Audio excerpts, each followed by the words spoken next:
Warahmatullahi wabarakatuh. Selamat sore, selamat berjumpa kembali. Hari ini tanggal 13 Desember 2024. Kembali alhamdulillah kita dapat lagi membuat video ya tentang analisa kita terhadap saham atau emiten yang ada di bursa. Kembali kita membuat review fundamental saham dari laporan keuangan triwulan 3 2024. Emiten yang kita bahas kali ini adalah ULTJ, UNIC, dan UNIC ya. Kita akan memandangnya dari segi value, dividen, free cash flow, ketahanan, dan kepengendalian. Sekali lagi analisa kita ini bukanlah untuk memerintah atau menyuruh melakukan aksi ya. Tapi pembahasan kita ini lebih kepada memberikan pemahaman ya, memberikan edukasi ataupun pilihan ya, karena setiap investor itu punya cara dan gaya masing-masing untuk bisa mendapatkan atau men-screening saham.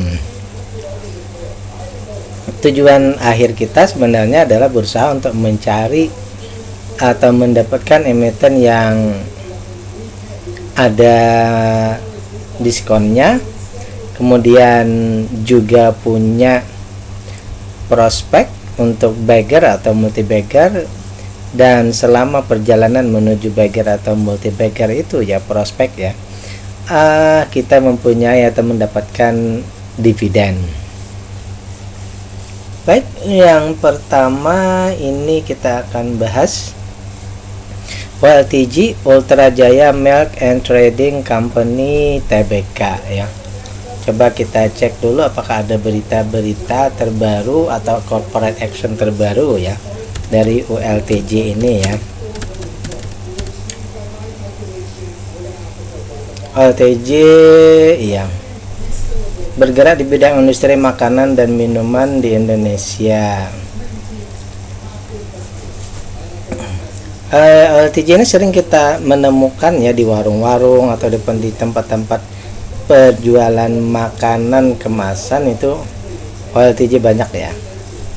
ULTJ ini milik siapa? Milik Sabana Prawira Wijaya ya. Termasuk orang terkaya di Indonesia.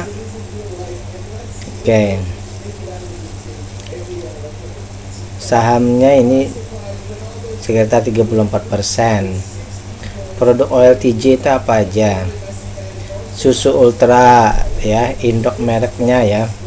Ultra susu kental manis, Ultra Mimi, teh kotak, sari asem, sari kacang hijau, dan keju. Kita cek apakah ada berita terbaru. 7 Oktober meneropong prospek cuan emiten susu CMR dan ULTJ. 30 Oktober laba bersih ULTJ menyusut di triwulan 3, katanya laba bersihnya menyusut menjadi 881,18 miliar. Itu di Oktober ya. Oke. Kita cek di berita.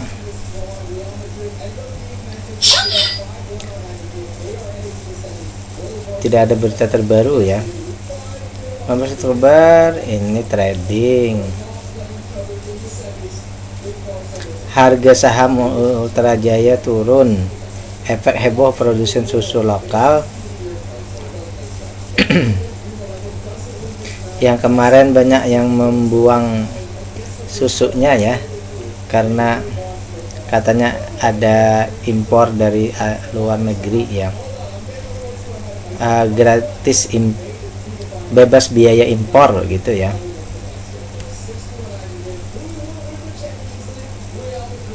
Oke, kita cek dulu sini. Harga saham produsen susu bla bla bla mengalami penurunan kurang dari 2 pekan terakhir bersamaan dengan aksi proses peternak susu karena penolakan industri di Jawa Tengah. Oke. Berarti ini sentimen saja ya. Baik, sekarang kita masuk ke pembahasannya ya. Kali lagi bahwa data yang kita dapatkan ini ya, data awalnya semuanya sudah memenuhi kriteria. Jadi yang kita bahas ini semua data awalnya sudah memenuhi kriteria, tinggal kita masuk ke per bidang. Dari segi book value atau modal ini fluktuatif, turun lalu naik, bahkan melebihi dari modal di triwulan 1 ya, berarti trennya turun lalu naik cepat ya. Untuk keuntungan bersih ini malah turun ya, naik lalu turun, jadi kebalikannya ya. Kalau modalnya ini menurun lalu naik, sementara keuntungannya naik lalu turun ya. Untuk harga ini turun ya. Jadi kesimpulannya untuk valuasi ini mix ya. Untuk harga turun, aset lancar turun lalu naik, utang aman semua, kepemilikan juga tidak masalah ya. Lanjut ke yang pertama, kita akan masuk ke rasio keuntungan ya. Triwulan 1 ini 17%, triwulan 2 18, triwulan 3 15 ya. Dia masih dalam kategori fast grower, bertumbuh dengan cepat, tapi mendekati 15, hampir ke stalwart ya. Tapi dia masuk ke masih dalam fast grower ya. Selanjutnya dari segi harga dibandingkan nilai buku, ini sudah di atas dari nilai bukunya, sudah 1,55 atau PBV-nya ini 2,55. Berarti ini sudah sampai ya, sudah sampai ya. Sudah sampai. Untuk valuasi untuk diskonnya ini juga sudah di atas ya. Maksimal beli 1000-an, sekarang 1.700. Jadi valuasinya juga sudah masuk mahal ya. Untuk dividen, pembagian dividennya ini sudah memenuhi kriteria 39%. Namun sayang ya, karena tadi bukan sayang benarnya ya, ini istilahnya ya memang mengikuti, karena dia fast grower, bertumbuh dengan cepat, harga naik tinggi, akhirnya dividen yieldnya menjadi kecil ya. Berikutnya kita akan masuk ke ketahanan. Free cash flow-nya 22%, aset lancar, hutang semua oke. Jadi untuk kondisi perusahaan, untuk keadaan perusahaan ini aman ya. Keadaan perusahaan ini tidak ada masalah ya. Hanya di sini tadi tentang kita ambil opini akhir kita untuk perusahaan atau emiten ini ya. Dia fast grower, kemudian dia devaluasinya tinggi, berakibat kepada dividen, walaupun dividen payout ratio-nya besar tapi dividennya menjadi kecil. Oleh karena itu ya, berarti kalau kita mengejarkan ke dividen di sini ya, kalau menurut saya pribadi lebih ke kita menunggu ini ya, valuasinya sudah ya tidak seimbang ya. Paling tidak kalau misalnya kita mau masuk ya, harganya turun dulu ya, menunggu ya harga turun ya. Untuk dividen sudah tidak ada masalah. Jadi untuk ULTJ ini berarti hanya satu yang kita tunggu ya. Tunggunya apa? Bahwa kita menunggu nanti valuasinya turun menjadi wajar saja ya, tidak perlu menunggu ke mahal. Misal di sini kan untuk valuasi wajarnya berarti di berapa ya?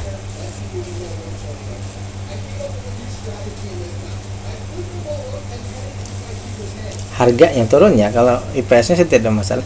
Harga ya, Kalau mau ke valuasi murah ya di 679, otomatis valuasinya jadi murah, ya kan. Tapi kalau misal ke wajar, mungkin dia akan menjadi di 1060, sorry, 1060, maka valuasinya jadi wajar ya. Jadi ada dua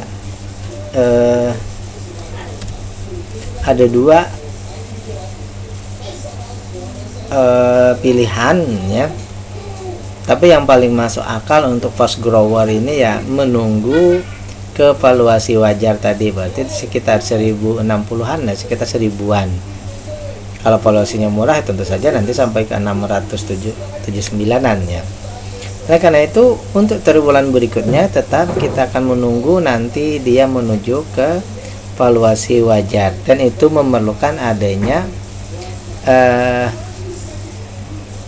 hal besar untuk sampai ke situ. Tapi kita lebih baik bersabar, karena kalau menunggu yang seperti itu, itulah yang diharapkan ya. Selanjutnya kita akan membahas yang kedua, Unich unggul indah cahaya. Kita punya dua data ya, tapi sebelum kita lanjut ke situ kita cek dulu Unich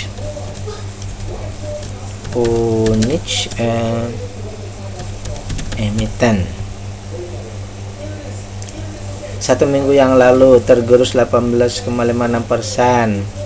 Laba Unich sisanya hanya 39 juta. Itu berarti triliunan ya. Jadi Unich ini seminggu yang lalu labanya turun menjadi 35,39, dan itu turunnya 18%. Ada emiten harga sahamnya 8 ribuan ke sini.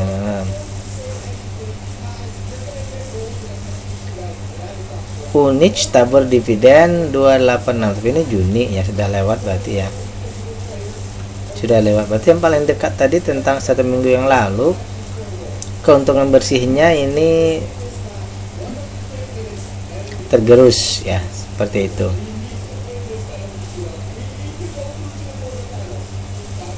Cek sebersihin tadi apa? Unich bidang apa? Bahan kimia alkil benzena, berarti punya bahan kimia ya. Unich itu apa? Bukan. Baik, kita lanjut ke pembahasan sahamnya.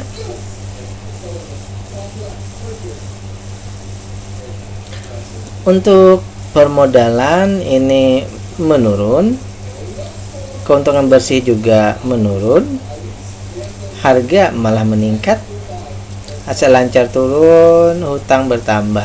Jadi simpulannya triwulan 2 dibanding 3, triwulan 3 ini menurun ya. Triwulan 3 ini menurun. Kemudian dari segi keuntungan bersih malah ya, triwulan 2 7,9, triwulan 3 8,0. Ya, artinya keuntungan bersihnya masih di bawah dari 10%. Termasuk slow grower. Kemudian di harga 8.000 dengan book value 11 ribuan, kita punya diskon 30% dan ada potensi untuk multi bagger di 2,5 kali ya. Di 2,5 kali dari nilai PBV ya. Kan 39 berarti dia bertumbuh kembang. Untuk maksimal beli kita juga punya diskon 13%. Sehingga simpulan kita awal ya, bahwa beli sekarang kita punya diskon 13% dan ada potensi untuk multi bagger. Sayangnya ya, ini dari segi dividen PO ratio perusahaan memang sudah peduli dengan investor. Mereka membagikan 39%, hampir 31% ya. Dan dividen yieldnya ini 3,6, berarti belum memenuhi kriteria yang kita maksudkan ya. Oleh karena itu dari data ini kita ambil simpulan bahwa dividen valuasinya kategori wajar, tidak didukung oleh dividen karena keuntungannya kurang dari 10%. Untuk free cash flow aman 13%, lainnya tadi tidak masalah meskipun ada penurunan ya, tapi tidak ada masalah. Kita sampai pada opini akhir tentang perusahaan ini ya. Kita ngasih opini kita bahwa dari data yang kita dapatkan ini, kita akan menunggu lagi di triwulan 4 nanti apakah ada perkembangan. Yang pertama tentu saja dari segi karena dia slow grower, kita menunggu IPS-nya meningkat. Kemudian karena tadi keuntungannya di bawah 10%, maka valuasi yang kita dapatkan di sini masih di valuasi wajar. Tapi kita akan memperhatikan lagi ya, IPS dan harga ini, IPS-nya meningkat, harganya mengikuti ya atau alias turun, sehingga nanti terjadi keseimbangan. Jadi dua hal yang kita tunggu untuk di triwulan 4, yaitu IPS-nya nanti kita harapkan meningkat sehingga dia menjadi stalwarts. Kemudian DPR kalau dia valuasinya berubah menjadi murah, tentu saja nanti dengan DPR seperti itu maka dividen yieldnya pun akan meningkat. Itu pembahasan kita yang kedua. Yang pertama OLTJ, yang kedua Unich ya. Terakhir kita lihat ini sedikit berbeda saja hurufnya ya. Sekarang unik.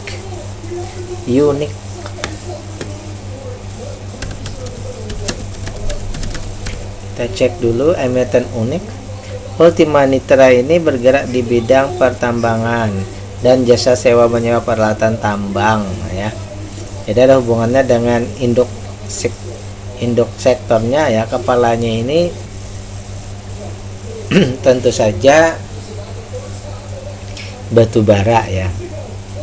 Tapi di dalamnya ada kontraktor. Oke, orang bertanya volatilitas BIM. Orang bertanya tentang volatilitas saham unik ya. Mana? Emiten jasa tambang disebut mau akuisisi lahan sawit, mau disebut ya.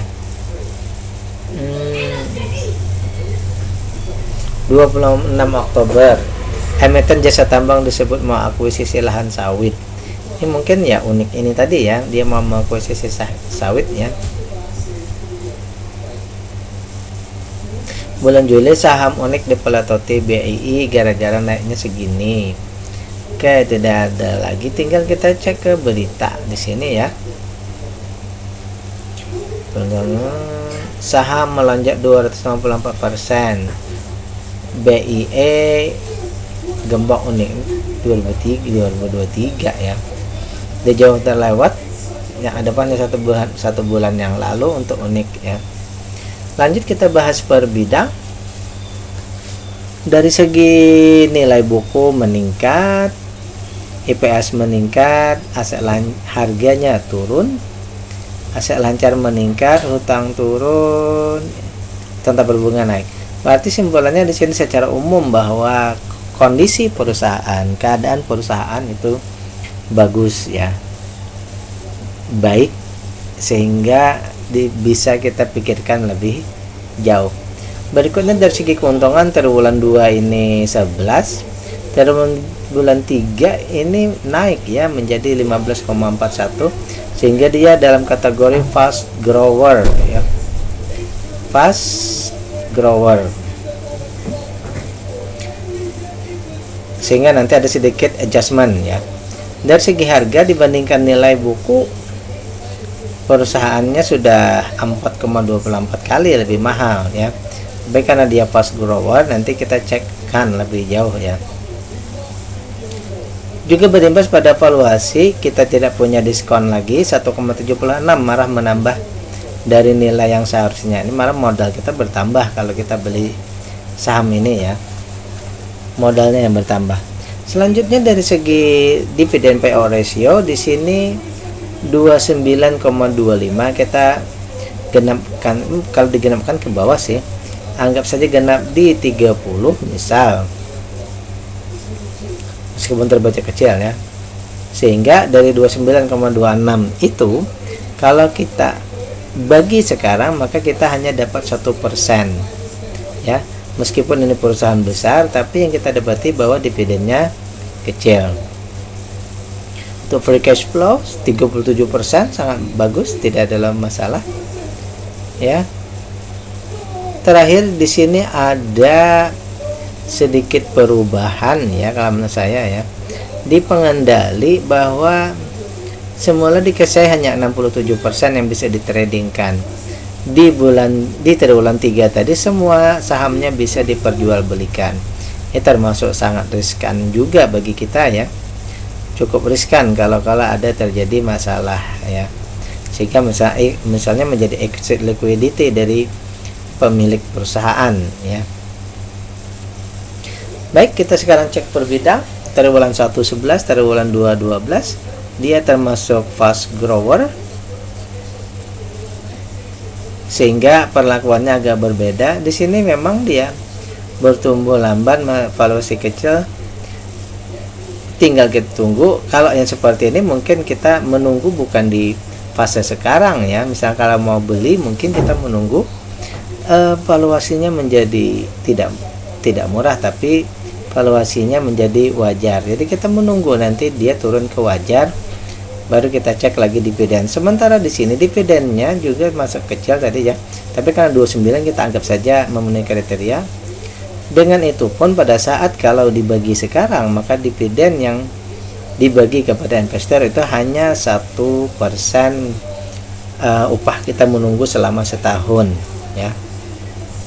Oleh karena itu kalau melihat kondisi sekarang ya, maka kita akan mengambil opini akhir kita tentang hal ini, yaitu kita menunggu valuasinya menjadi cukup menjadi istilahnya itu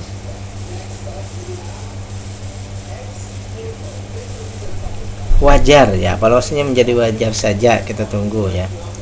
Jadi di sini menunggu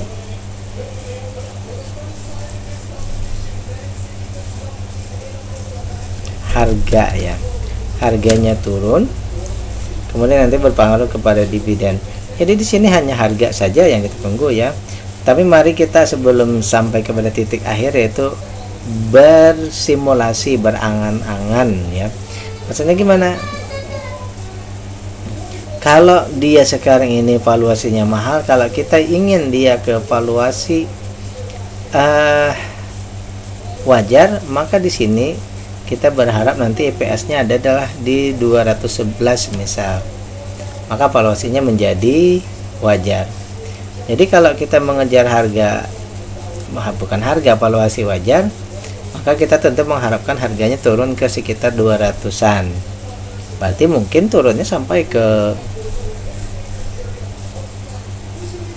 hampir 50% mungkin turunnya ya.